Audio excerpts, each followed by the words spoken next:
At dito na naman si Papa Randy at si Kuya Randy nyo. Magbibigay na naman tayo ng chismis sa inyo. For today's video, pag-usapan natin kung gaano nga ba kahirap maging isang caregiver. Una, tanungin mo muna ang sarili mo kung kaya mong humawak ng dumi ng tao o yung tinatawag natin na stool. At kung ang sagot mo ay hindi, wag mo lang subukan. Sabi nga ni Duterte, wag mong subukan, masisira ang buhay mo. Pero kung gusto mo maging caregiver, bibigyan kita ng tips para masurpass mo ang ganitong situation.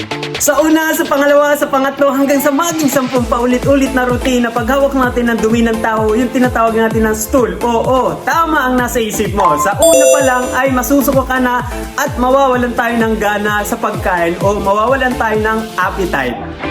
Pero, masasanay rin tayo dito dahil sa paulit-ulit natin ginagawa ang routine na ganito. Wow! Kaya nga may kasabihan tayo kapag may tiyaga, may nilugaw. Ay mali, may nilaga pala. Pero kung nagustuhan mo ang video na to, don't forget to follow my page, like, and share. Hanggang sa susunod na video, paalam kaibigan!